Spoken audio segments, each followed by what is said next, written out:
English के last class में मैं डिस्कस किया था आपसे नाउन एंड केस के बारे में, कुछ क्वेश्चन और कुछ कॉन्सेप्ट्स। आज बचे हुए जो कॉन्सेप्ट और क्वेश्चन होगा आज डिस्कस कर लेंगे वीडियो का पार्ट नंबर 30 में।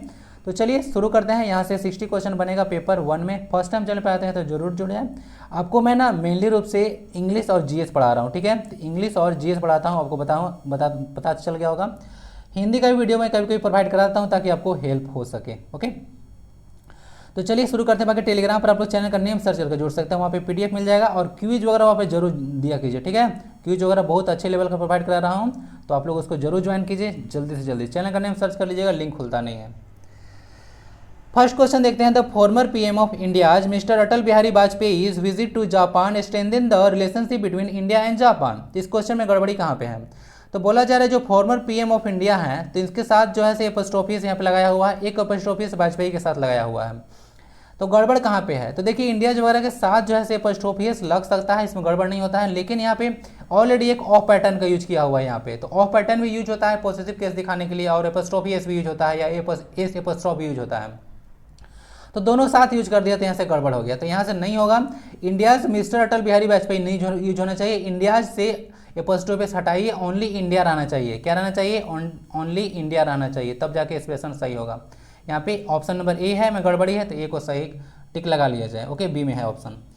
अब मिस्टर अटल बिहारी वाजपेयी देख लीजिएगा, यहाँ पे नाउन इन अपोजिशन है ना, नाउन इन अपोजिशन है, जो कि यहाँ पे बता रहा है कि पीएम कौन थे, तो अटल बिहारी वाजपेयी। तो इसके बारे में कुछ ब्रीफ डिस्क्रिप्शन दे रहा है। इसको नाउन इन अपोजिशन बोला जाता है। तो नाउन इन अपोजिशन में जैसे यहाँ पे लग जाता है एपोस्ट्रोफियस ना, ऐसा ही यूज माना जाता है। क्वेश्चन 2 देखते हैं। Everybody's business is nobody business. एक तरह से पूर्ववर्ग जैसा मुहावरा के जैसा यूज होता है यह। Said the teacher to the students. Teacher जो है स्टूडेंट से बोले कि everybody business is nobody business. कहना है कि जो एक ऐसा चीज़, मतलब इसका मतलब होता है कि एक ऐसा चीज़ जो बहुत ही कॉमन चीज़ है। क्या है? बहुत ही कॉमन चीज़ है, ठीक है। तो उस पर किसी का ध्यान देना उतना ज़्यादा मतलब जरूरी नहीं होता, या किसी कोई बहुत ज़्यादा उस पर ध्यान दे वो कोई जरूरी नहीं होता। जैसे कि हवा बह रही है, तो क्या ये मतलब एवरीबॉडी बिजनेस है ना, जो कि बहुत कॉमन चीज़ है, तो उस पर ध्यान देना क्या हो सकता है? हवा बहती है तो बहती है, ठीक है। तो इस तरह से देख लीजिएगा, बहुत छोटे चीज़ होता है, तुच्छ चीज़ होता है, उस पर सबका ध्यान वगैरह बोला जाता है कि ज़्यादा उस पर ध्यान देने की आवश्यकता नहीं है, इसके लिए ये यूज होता है। Everybody business is nobody business. यहाँ पे इस सेंटेंस में कहीं पे कोई गड़बड़ी नहीं है, तो पार्ट नंबर आपका डी में चला जाएगा। डी है बी में, तो बी को टिक लगा लिया जाए, ठीक है। बहुत छोटे चीज़ को दिखा। क्वेश्चन 3 देखते हैं। रक्षंदा, कोई आप में से एक स्टूडेंट है। Rakshanda asked her friend if she had ever seen with her mind's eye. यहाँ से बोला जा रहा है कि रक्षंदा अपने फ्रेंड से पूछती कि क्या कभी तुमने जो है से अपने दिमाग की आंख से देखी हो। तो देखिए तो कुछ कुछ वर्ड्स होता है जो इडियोमेटिक यूज होता है, जैसे माइंड्स आई हो गया, ओके। और भी यहाँ बहुत सारी चीज़ें होता है, और सरफेस वगैरह हो गया, अर्थ का ग्रेविटी बोल सकते हैं, हॉट्स कंटेंट बोल सकते हैं, द सॉल्ट डिलाइट। ये सब इडियोमेटिक यूज के साथ साथ कुछ कुछ डिग्निफाइड और नेचुरल ऑब्जेक्ट्स भी होते हैं, यानी कि उत्कृष्ट वस्तुएं होती हैं। तो इसके साथ जो है से एपोस्ट्रोफिस लगाना जो है से बनता है, सही माना जाता है उसका यूज, ओके। तो Rakshanda asked her friend if she had ever seen with her mind's eye. तो सेंटेंस बिल्कुल सही है, कोई एरर नहीं है, तो पार्ट नंबर डी चला जाएगा। क्लियर? ये सारे देख लीजिएगा, यहाँ पे जो एक्सप्लेनेशन दिया हुआ है देख लीजिएगा, ये सारा इडियोमेटिक यूज होता है इसका। माइंड साई होता है द अर्थ सरफेस या earth area, earth gravity, sun's rays वगैरह आएगा, द हॉट्स कंटेंट आएगा, द सोल्स डिलाइट वगैरह आ जाए। तो इस तरह का यूज होता है, इडियोमेटिक यूज माना जाता है, तो यह सही यूज होता है। क्वेश्चन 4 देखते हैं। When I arrived at his gate of his house I found his locking up the door. क्या हो गया? एक क्वेश्चन देख लीजिएगा, जब मैं उसके गेट पर पहुंचा तो पाया कि वह डोर को लॉक कर रहा था, ठीक है। इस तरह से कुछ सेंटेंस है, तो देख लीजिएगा। तो इसमें लास्ट क्लास में डिस्कस किया था कि एक जिरेंडियल नाउन होता है। क्या होता है? जिरेंडियल नाउन होता है, उसके पहले पॉसेसिव केस का यूज होता है, तो यहाँ पे हिज। तो इसको देखकर आप लोग समझिएगा कि बस सही है जी। नहीं, यहाँ पे लॉकिंग जो है आईएनजी लगा हुआ है, तो कोई जरूरी नहीं रहता कि आईएनजी लगा हुआ है तो जिरंडी हो गया। उसी तरह से कहानी है कि अगर बाघ का खोल पहन लेने से बाघ नहीं हो जाता, बाघ जैसा ताकत होना भी चाहिए, बुद्धि होना चाहिए, ठीक है, एकदम चतुर। तो लॉकिंग यहाँ पे जिरंड नहीं है, यहाँ पे पार्टिसिपल है, और पार्टिसिपल एक एडजेक्टिव जैसा कार्य करता है, और एडजेक्टिव के पहले जो है यहाँ पे पोसेसिव केस नहीं एक ऑब्जेक्टिव केस लगता है, तो यहाँ पे हिज नहीं हिम का यूज होना चाहिए, ओके। मैंने उसे पाया कि वह गेट को लॉक कर रहा था। समझ में आ चुका सारा चीज़, गड़बड़ है। यहाँ पे लॉकिंग जो है एक तरह का पार्टिसिपल है। पार्टिसिपल एक एडजेक्टिव के जैसा कार्य करता है। एडजेक्टिव अपने पहले जो है से पोसेसिव केस नहीं लेता है या ऑब्जेक्टिव केस लेता है, और ही का ऑब्जेक्टिव केस क्या होता है? हिम होता है। इतने एक्टिव पैसिव बनाए तो ऑब्जेक्टिव केस तो पता होगा। तो यहाँ से हिज नहीं होना चाहिए। बहुत ही अच्छा क्वेश्चन था ना, तो पार्ट नंबर सी में गड़बड़ी था इसका, तो सी है, बी में तो बी को टिक लगा लिया जाए। क्वेश्चन 5 देखते हैं। Delhi's water supply system is certainly as good as is expected in a capital town, ठीक है। तो इतना गुड है कि वैसा एक्सपेक्ट किया जाता है कि दिल्ली में ऐसा वाटर सप्लाई वगैरह होना चाहिए केजरीवाल गवर्नमेंट के टाइम में। तो इसमें कोई गड़बड़ी नहीं है ना। दिल्ली का यूज आप लोग इंडियाज का, चाइनाज वगैरह इसे यूज कर सकते हैं, गलती नहीं माना जाता है। नॉन लिविंग थिंग के साथ हम लोग एपोस्ट्रोफी यूज नहीं कर सकते, लेकिन कंट्री वगैरह का नाम के पहले, स्टेट वगैरह का नाम के साथ हम लोग एपोस्ट्रोफी यूज करते हैं। जैसे झारखंड का मैं एक क्वेश्चन डिस्कस किया था, क्लाइमेट वगैरह कुछ बात था शायद सिक्किम का ना, तो देख लीजिएगा लास्ट वीडियो, तो उसमें आप लोग यूज कर सकते हैं। तो दिल्ली वाटर सप्लाई मतलब दिल्ली का वाटर सप्लाई के साथ आप लोग एपोस्ट्रोफी यूज कर सकते हैं, बिल्कुल सही यूज है, कहीं पे कोई गड़बड़ी नहीं है। तो नहीं है तो भाई बी में लगा लो, क्यों? क्योंकि बी है डी में, डी है बी में, तो बी को टिक लगा लिया जाए। क्वेश्चन 6 देखते हैं, kids statement a thing of beauty is Joy for ever is very famous even today. आज भी जो है से ये सेंटेंस जो है से बहुत फेमस है।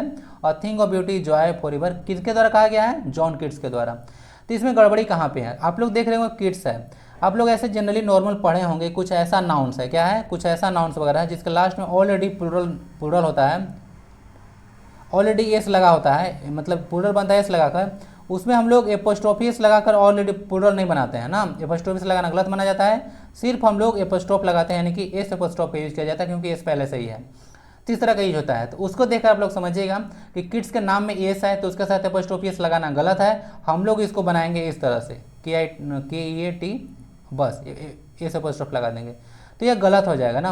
ये जो लिखा हुआ है किड्स के साथ जो नाम है, तो उसके साथ एपोस्ट्रोफिस लगाना बिल्कुल सही माना जाता है। ओके, तो इस तरह की चीज़ यूज होता है। ओके, तो कोई भी देखिएगा, अगर पोएट वगैरह होंगे तो उनका नाम है किस्ट हो गया, किड्स हो गए, ईस्ट वगैरह हो गए, इट्स हो गए, तो उस तरह के अगर देखने को मिलेगा नेम जिनके नाम में एस लगा होगा, तो उनके द्वारा कुछ स्टेटमेंट वगैरह होगा या उनका कुछ रिलेशनशिप बताया जाएगा, तो उनके नाम के साथ एपोस्ट्रोफिस यूज किया जाता है। तो यह बिल्कुल सही यूज है, कहीं पर कोई गड़बड़ी नहीं है। पार्ट नंबर ए में आपका चला जाएगा। अरे भाई क्या कर रहे हैं? पार्ट नंबर डी में चला जाएगा, कोई गड़बड़ी नहीं है तो कहाँ से चला जाएगा ए में? ओके, तो कोई इसमें गड़बड़ी नहीं है। The blinds life is really very tough to handle for them. बोला जा रहा है कि जो ब्लाइंड का लाइफ होता है, क्या होता है? ब्लाइंड का लाइफ होता है, ठीक है, और बहुत ज़्यादा टफ होता है उन लोगों को हैंडल करना। ओके, चलिए इसमें क्या गड़बड़ी है? तो आप लोग को अगर लेक्चर मेरा पास्ट का याद होगा तो मैं आपको 1000 बार बता चुका हूँ कि कभी भी द पुअर, क्या बोलते हैं? द पुअर या फिर द रिच अगर आप लोग बोलते हैं तो इसका मतलब है कि आप प्लूरल का सेंस दे रहे हैं। किसका? प्लूरल का सेंस दे रहे हैं, क्योंकि पुअर और रिच एडजेक्टिव है, और इसके पहले तो इसके बाद आप लोग एस और एस लगा के प्लूरल तो बना नहीं सकते हैं। तो इसको बनाने के लिए द रिच और द पुअर का यूज किया जाता है। तो इस तरह से द ब्लाइंड का मतलब क्या होता है? द ब्लाइंड का मतलब होता है अंधे लोग, यहाँ प्लूरल सेंस में यूज होता है, ध्यान दीजिए। और द ब्लाइंड आप लोग लगा दीजिएगा तो ये जो है एडजेक्टिव का काम करता है। किसका? एडजेक्टिव का काम करता है। और एडजेक्टिव के साथ जो है आप लोग को जो है यहाँ पे एपोस्ट्रोफी मतलब यहाँ पे एपोस्ट्रोफी एस आप लोग नहीं लगा सकते हैं, यहाँ पे आपको ऑफ पैटर्न का यूज करना पड़ेगा। एडजेक्टिव के साथ आपको ऑफ पैटर्न का यूज करना पड़ेगा। तो क्या हो जाएगा यहाँ पे? द ब्लाइंड्स लाइफ नहीं होगा, द लाइफ ऑफ ब्लाइंड होगा, ठीक है, the life of the blind होगा, यहाँ से द आर्टिकल लगेगा। ओके, क्या होगा यहाँ पे? तो फिर से बताना पड़ेगा। The life of the blind ना, the life of the blind is really very tough to handle for them. समझ गए? इसको ना मुझे एक्सप्लेनेशन देना चाहिए था यहाँ पे, आज याद नहीं रहा। ओके, देखते हैं पीडीएफ में प्रोवाइड करा दूंगा ताकि आपको रिवीजन में ज़्यादा कष्ट ना देखने को मिले। क्या बनेगा? The life of the blind. Okay, the life of the blind is really very tough to handle for them. तो पार्ट नंबर ए में गड़बड़ी है ना, तो इसको देख लीजिएगा, ए है बी में तो बी को टिक लगा लिया जाए। Okay, the poor, the rich वगैरह, द ब्लाइंड वगैरह ये सारे एडजेक्टिव होते हैं, इनका प्लूरल ऐसे ही बनता है। तो इसके साथ हम लोग एपोस्ट्रोफिस नहीं लगाते हैं, ऑफ पैटर्न का यूज करके इसको हम लोग पोसेसिव केस बनाते हैं। क्वेश्चन 8 देखते हैं, दिस ब्लेड, ब्लेड में एपोस्ट्रोफिस है, blades edge is sharper than any others blades. देखिए ब्लेड में एज लगाया हुआ है। Said the sales representative to the company. बोला जा रहा है कंपनी से सेल्स रिप्रेजेंटेटिव बोलता है कि भाई देखो इसका जो ब्लेड का जो एज है ना, इससे ज़्यादा तो शार्पर कुछ हो ही नहीं सकता है, ठीक है, इससे ज़्यादा शार्प कुछ हो ही नहीं सकता है। ओके, तो चलिए यहाँ से देख लेते हैं। तो यहाँ पे सेंटेंस में देखिए इसमें भी कोई गड़बड़ी नहीं है। यहाँ पे ब्लेड्स एज देख रहे हैं, ब्लेड के साथ एज लगा हुआ है। ओके, तो आप लोग ब्लेड्स एज वगैरह देखिए, कोई अगर ऐसे जो नाउन होते हैं जो कि आपको स्पेस बताते हैं, क्या बताते हैं? स्पेस वगैरह बताते हैं, अभी बताऊँगा। तो स्पेस के साथ आप लोग लगा सकते हैं ना, जैसे ब्लेड्स का एज हो गया, एक स्पेस बता रहा है, जगह के बारे में बता रहा है। तो ब्लेड्स एज वगैरह हो गया, तो वह sharper than any other blades. अब देखिए यहाँ पे एनी अदर ब्लेड्स करने का मतलब ही होता है, यहाँ पे कॉमन सेंस होता है। उस लास्ट क्लास में बताया था ना कुछ, तो ब्लेड्स का मतलब ही होता है कि ब्लेड्स का एज, क्योंकि ऑलरेडी जो है एक तरह का यहाँ पे एज के बारे में चर्चा किया जा चुका है। तो तो यहाँ पे ब्लेड्स जो है से एपोस्ट्रोफी लगा दिया जाए तो इसका मतलब हो गया ब्लेड्स का एज। अब यहाँ पे एक दिख रहा है वो जो है ना ऐसे स्टेटमेंट है इसीलिए ऐसा लिखा हुआ है ना, सिंगल नो कॉमा में लिखा हुआ है यहाँ से वहाँ तक, तो उसमें कन्फ्यूजन नहीं होना चाहिए। Said the sales representative to the company, यहाँ पे सेंटेंस में कोई एरर नहीं है। सेल्स रिप्रेजेंटेटिव होता है सेल्स वर्क करने के लिए, उसी तरह से आप लोग देखें ना एमआर होता है, एमआर बोले कौन है तो एमआर मेडिकल रिप्रेजेंटेटिव, उसी तरह से सेल्स रिप्रेजेंटेटिव होते हैं बेचने के लिए। No error part number D में, डी है सी में, तो सी को टिक लगा लिया जाए। बोला जा रहा है और rupees value is very worthful even today, बोला कि 1 रुपया का वैल्यू आज भी बहुत ज़्यादा है भाई, क्या है वर्थफुल है, उसका वैल्यू है कुछ ना कुछ, ठीक है वर्थफुल है। तो 1 रुपया वैल्यू, तो क्या इसमें लगा सकते हैं, तो जी हाँ लगा सकते हैं। अभी मैं लास्ट क्वेश्चन में डिस्कस किया था स्पेस के बारे में, तो मनी हो जो टाइम बताया आपको, ठीक है और मोमेंट डिले वगैरह बताए और मोमेंट और लेट वगैरह बताए, तो इस तरह से कुछ आए जो टाइम बताता है, स्पेस बताता है, एमटीएस मतलब मोमेंट बताया कोई चीज़, ओके उसके बाद कोई चीज़ टाइम बताता है आपके बारे में, ओके उसका स्पेस बताता है, तो हम लोग क्या बोलते हैं उसको हम लोग बोलते हैं, नहीं यहाँ पे सॉरी कुछ गड़बड़ हो रहा है, रुकिए क्या बताता है, एम से बताता है आपका मनी के बारे में, ओके टी फॉर आपका टाइम बताता है और एस फॉर स्पेस, तो ये सारे वर्ड्स अगर बताते हैं तो उसके साथ एपोस्ट्रोफी यूज किया जा सकता है। यहाँ पे और रुपीज़ वैल्यू एक मनी के बारे में बात किया जा रहा है, तो यहाँ इसके साथ एपोस्ट्रोफी हम लोग यूज कर सकते हैं, तो और रुपीज़ वैल्यू बिल्कुल सही है। तो 1 रुपये की वैल्यू तुम क्या जानो, ओके अगर नहीं हो तो बर्तन में धोने पड़ जाते हैं। तो यहाँ से पार्ट नंबर कहीं पे आपका गड़बड़ी नहीं है तो ऑप्शन नंबर डी में चला जाएगा, डी है बी में तो बी को टिक लगा लिया जाए। और rupees value is very worthful even today. Question 10 देखते हैं, जयाज ब्रदर्स फ्रेंड यानी कि जया का भाई का जो मित्र है, came to my house last night for dinner, dinner के लिए आया था। तो देखिए इसमें गड़बड़ी कहाँ पे है, तो गड़बड़ी पार्ट नंबर यही में है। अब ऐसा क्यों, क्योंकि देखिए लगातार 2 बार एपोस्ट्रोफी का यूज किया हुआ है, तो कभी भी जो होता है देखिएगा लगातार 2 बार एपोस्ट्रोफी पैटर्न का यूज जैसे गलत माना जाता है, तो फिर क्या करेंगे भाई, तो हम लोग क्या करेंगे यहाँ पे ए से मतलब एक बार तो ऑफ पैटर्न का यूज करेंगे और एक बार एपोस्ट्रोफी का यूज करेंगे, तो सेंटेंस सही हो जाएगा। जया ब्रदर्स फ्रेंड जो है तो इसको देखिए बताते हैं कैसे बनेगा। अरे भाई कुछ आज एक्सप्लेनेशन लिया ही नहीं, देखिए कैसे बनेगा। यहाँ पे इसको बनाने के लिए इरेज करता हूँ, देखिए इसे बनेगा जयाज ब्रदर फ्रेंड नहीं बोलेंगे इसको, the friend of Jaya's brother, the friend of Jaya's brother ऐसे बोल सकते हैं इसको, बस समझ आ रहा है। तो इसको इस तरह से एक ऑफ पैटर्न का एक एपोस्ट्रोफी का यूज करके इसको बना सकते हैं। The friend of Jaya's brother came to my house last night for dinner, meaning में कोई चेंज है, the friends of Jaya brother यानी कि जया के भाई का दोस्त, ये नहीं जया ब्रदर फ्रेंड था, तो इस तरह से सही कर सकते हैं, ओके। तो पार्ट नंबर ए में गड़बड़ी था। क्वेश्चन 11 देखते हैं, he is Rohit my friend father who is an RJ at radio मिर्ची, किनके बारे में बात किया जा रहा है, अरे भाई रोहित हैं, वह कौन है, मेरे फ्रेंड के पिता हैं जो कि रेडियो मिर्ची में एक क्या है आरजे हैं, आरजे का फुल फॉर्म होता है रेडियो जॉकी, इनके पहले आर्टिकल एन लगेगा ना, आरजे, समझ गए। तो देखिए गड़बड़ी क्या है, तो गड़बड़ी पार्ट नंबर बी में, यहाँ पे देखिएगा ही इज रोहित, रोहित है, इसका ब्रीफ डिस्क्रिप्शन क्या है, अरे कौन रोहित भाई, अरे भाई वही जो मेरे फ्रेंड के पिता हैं, क्या है मेरे फ्रेंड के पिताजी हैं, तो यहाँ पे माई फ्रेंड्स फादर होना चाहिए, क्या होना, माई फ्रेंड्स फादर होना चाहिए, ठीक है FRIENDS होना चाहिए, okay my friends father who is an RJ at radio मिर्ची, ओके 98.3 FM। तो गड़बड़ी है पार्ट नंबर बी में, क्लियर। तो इस तरह से इसको पता कर लीजिएगा। यहाँ भी नाउन इन अपोजिशन का कॉन्सेप्ट था जो कि नाउन के बारे में ब्रीफ डिस्क्रिप्शन देता है। रोहित, कौन रोहित, अरे भाई मेरे फ्रेंड के पिताश्री हैं, ओके चलिए। तो उसमें उस वाला नाउन के साथ लग सकते हैं ना, we use apostrophe with noun in apposition, इसके साथ यूज आप लोग कर सकते हैं। क्वेश्चन 12 देखते हैं, this is a dash tree, क्या है this is a dash tree, mangoes tree, mango tree, mango में एपोस्ट्रोफ ट्री यानी मैंगोज ट्री या फिर नन ऑफ दिस। तो देखिए कभी भी देखिएगा प्लांट हो या फिर ट्री हो तो उसके नाम के साथ आप लोग जो है से एपोस्ट्रोफिस का यूज नहीं करते हैं, क्या करते हैं, नहीं करते हैं। तो आप लोग क्या लग जाएगा, this is a mango tree, clear, this is a mango tree use नहीं करते हैं एपोस्ट्रोफिस का ना, मैंगोज ट्री नहीं बोलेंगे, मैंगो का ट्री, मैंगो ट्री बोलते हैं सिर्फ, एप्पल ट्री वगैरह, एप्पल्स ट्री नहीं। We don't use apostrophe with plants and animals, तो एनिमल के साथ यूज नहीं कर सकते, नॉन लिविंग थिंग के साथ बताया था आपको, जनरल केस में नहीं होता है, बाकी रूल तो सारा बता चुका हूँ। क्वेश्चन 13 देखते हैं, she can buy your medicine at the dash, क्या बोला जा रहा है कि वह जो है से आपका जो दवा है ना कहाँ से खरीद सकती है, केमिस्ट से या केमिस्ट एपोस्ट्रोफिस वाला ऐसे केमिस्ट या फिर नन ऑफ दिस। इसका सही आंसर होगा ऑप्शन नंबर सी। केमिस्ट का कहने का मतलब होता है केमिस्ट का शॉप। क्या होता है? केमिस्ट कहने का मतलब होता है केमिस्ट का शॉप। अगर डेंटिस्ट बोलूँ तो इसका मतलब है कि डेंटिस्ट का क्लिनिक। तो याद रखिएगा, कहीं भी आप लोगों के पास टॉपिक शॉप वगैरह है, क्लिनिक वगैरह, यूनिवर्सिटी वगैरह है, इसके साथ आप लोग अगर यूज कर दिए तो उसका मतलब यूनिवर्सिटी बिल्डिंग वगैरह होता है। क्लिनिक वगैरह में तो अगर सिर्फ डेंटिस्ट बोल दिए तो हो सकता है डेंटिस्ट का क्लिनिक हो गया। केमिस्ट बोल दिए तो क्या होगा? इसका मतलब हो गया केमिस्ट के शॉप से। तो इस तरह से जैसे आप लोग यूज कर सकते हैं एपोस्ट्रोफी एस का यूज। ओके, तो केमिस्ट मतलब क्या हो गया? केमिस्ट का शॉप। ठीक है ना? तो हम लोग एपोस्ट्रोफी किसे यूज करते हैं? शॉप होगा, क्लिनिक वगैरह, यूनिवर्सिटी वगैरह हो गया, तो इसको शो करने के लिए आप लोग एपोस्ट्रोफी यूज करते हैं। जैसे केमिस्ट बोल दिया तो केमिस्ट का मतलब होता है केमिस्ट का शॉप बोल दिया। अगर डेंटिस्ट बोल देता, क्या बोलता? अगर ऐसे बोल दूं डेंटिस्ट, TIS एपोस्ट्रोफी एस, इसका मतलब होता है डेंटिस्ट का शॉप, सॉरी डेंटिस्ट का क्लिनिक, शॉप थोड़ी होगा, तो डेंटिस्ट का क्लिनिक से इसका मतलब हो जाएगा। तो इस तरह से कुछ यूज होता है। सच में गर्मी काफ़ी ज़्यादा है ना, इतनी ज़्यादा गर्मी है ना कि मतलब लेक्चर रिकॉर्ड करना बहुत ज़्यादा मुश्किल हो रहा है आजकल, बहुत मुश्किल से लेक्चर रिकॉर्ड हो रहा है।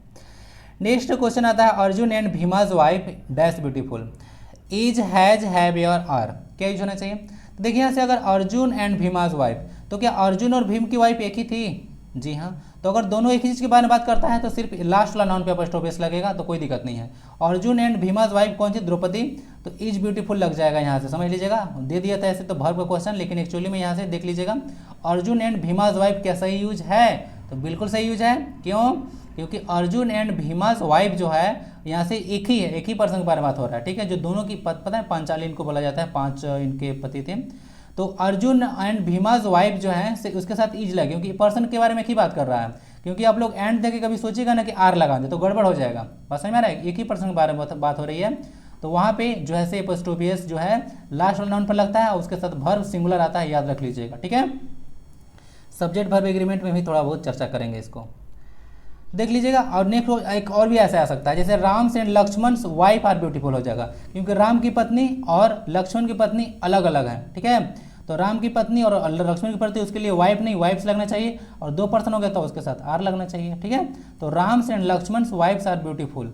ठीक है, तो इज ब्यूटीफुल नहीं लगा दीजिएगा, मतलब 2 इंसान की एक पत्नियां नहीं हो सकती हैं। ठीक है, एज ए जनरल केस मैं बात कर रहा हूँ ऐसे।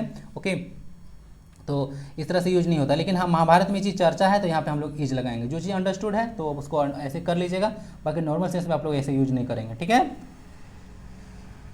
We are waiting for the dash degree for the justice, किसका यूज कर रहे हैं? कोर्ट्स का, या फिर एपोस्ट्रोफी एस वाला कोर्ट्स है, कोर्ट या फिर नॉन ऑफ दिस। तो देखिए आप लोग जो है से यूज कर सकते हैं कोर्ट्स डिग्री। क्या होता है? कोर्ट्स डिग्री यानी कि कोर्ट के आदेश। तो ध्यान दीजिएगा कुछ कुछ ना क्या होता है कि डिग्निफाइड ऑब्जेक्ट्स होता है। क्या क्या? कुछ कुछ डिग्निफाइड ऑब्जेक्ट्स होता है, जैसे द सन्स रेज हो गया, कोर्ट्स डिग्री हो गया, नेचर्स ब्यूटी हो गया, ड्यूटीज कॉल वगैरह हो गया। तो इस सब के साथ आप लोग क्या कर सकते हैं? ये सब के साथ आप लोग जो है एपोस्ट्रोफी एस का यूज कर सकते हैं। द कोर्ट्स डिग्री मतलब होता है कोर्ट्स का आदेश, डिग्री ना DCREE। ठीक है, डिग्री मतलब आदेश होता है, ऑर्डर वगैरह। तो कोर्ट्स डिग्री बिल्कुल सही यूज है। क्वेश्चन नेक्स्ट देखते हैं, dash icy hand is very beautiful. बोला जाता है कि dash icy hand is very beautiful. Death या फिर डेथ एपोस्ट्रोफी एस वाला डेथ है, या फिर नन ऑफ दिस। इसमें देखिए सी लग जाएगा। Death IC hand is very fearful, यानी कि डेथ का जो आईसी हैंड है, बर्फ की जो मतलब बहुत भयावह जो आईसी हैंड है, डेथ का जो है आईसी हैंड है, बर्फीला जो हाथ है वो बहुत फेयरफुल है। तो डेथ आईसी हैंड यूज कर सकते हैं। क्यों?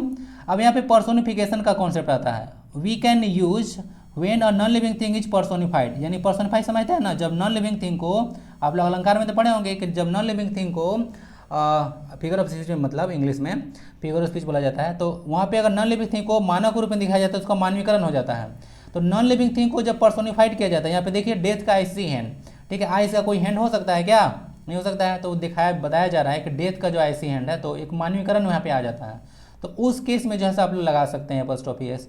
Fortune favourite death IC hand बहुत फ्रीक्वेंटली यूज होता है। ओके, तो याद रखिएगा ऐसा यूज होता है। तो ये 16 क्वेश्चन थे आज, और पार्ट 1 और पार्ट 2 देख लीजिएगा तो पूरा नाउन एंड जो केस है उसे क्वेश्चन सारा बन जाएगा आपसे। ओके, बाकी बीच में जो मैं प्रैक्टिस लाऊंगा तो उससे क्वेश्चन आपको धीरे धीरे देखने को मिलता ही रहता है, तो उसमें प्रॉब्लम देखने को नहीं मिलेगा। यहाँ तक आते हैं तो जज लिखिए। बाकी वीडियो कैसा लगता है अपना फीडबैक जरूर दें, टेलीग्राम से जरूर ज्वाइन कर लीजिएगा, क्यूज के लिए रिक्वेस्ट कर रहा हूँ। बाकी मिलते हैं नेक्स्ट वीडियो में। वंदे भारतम।